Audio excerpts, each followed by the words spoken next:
Обеспечение здорового образа жизни и содействие благополучия для всех жителей мира является важнейшим фактором и одной из целей устойчивого развития. Доступ к здоровью и благополучию является одним из прав человека, и поэтому повестка дня в области устойчивого развития открывает нам новые возможности, дабы обеспечить всем людям доступ к самым высоким стандартам в области здравоохранения и медицинского обслуживания. В настоящее время мир переживает беспрецедентный глобальный кризис в области здравоохранения.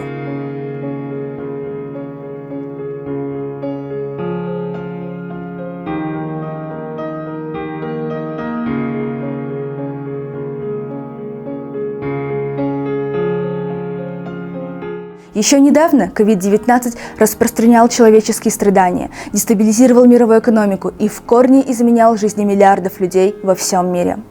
Такие чрезвычайные ситуации в области здравоохранения, как COVID-19, представляют собой риск глобальных масштабов и в целом продемонстрировали острую необходимость обеспечения готовности.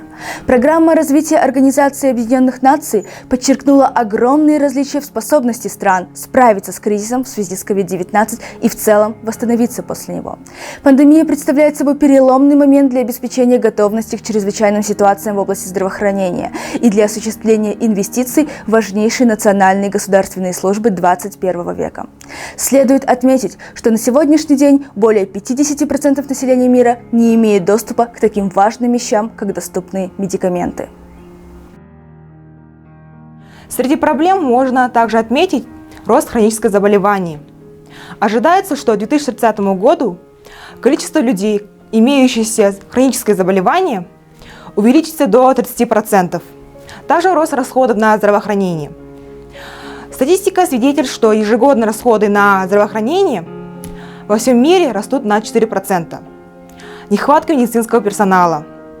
Через 10 лет дефицит медицинских сотрудников во всем мире будет составлять около 15 миллионов человек. С момента своего основания ООН ведет активную деятельность в области охраны здоровья во всем мире.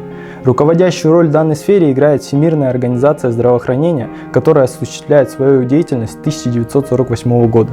С самого начала приоритетными направлениями в работе Всемирной организации здравоохранения были борьба с малярией, туберкулезом, венерическими заболеваниями, охрана здоровья женщин и детей, санитария окружающей среды, а также относительно новые заболевания, как ВИЧ, СПИД, диабет, рак и вирусные инфекции.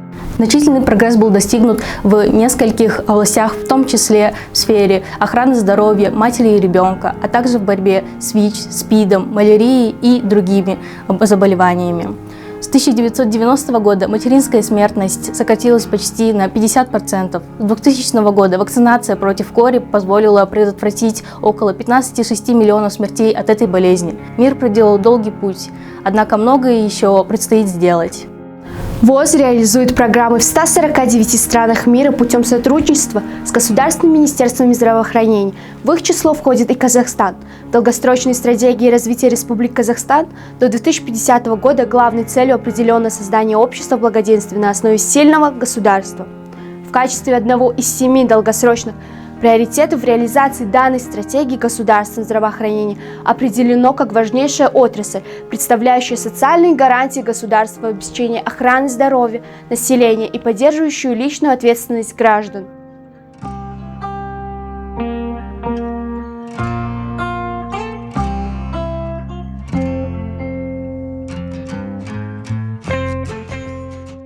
Казахский национальный университет имени Аль-Фараби осуществляет программы в рамках повышения уровня здравоохранения. На базе университета действует факультет медицины и здравоохранения, который предлагает высоко востребованные образовательные программы и эксклюзивные траектории, в том числе лучшие международные научно-образовательные, клинические практики и стажировки, направленные на качественную подготовку врачей и специалистов здравоохранения. На факультете за основу берутся международные стандарты и новые научные достижения, которые осуществляют подготовку медицинских кадров на всех уровнях образовательных программ – бакалавриат, магистратура и докторантура. Таким образом, университет возвращает новые квалифицированные кадры в области здравоохранения.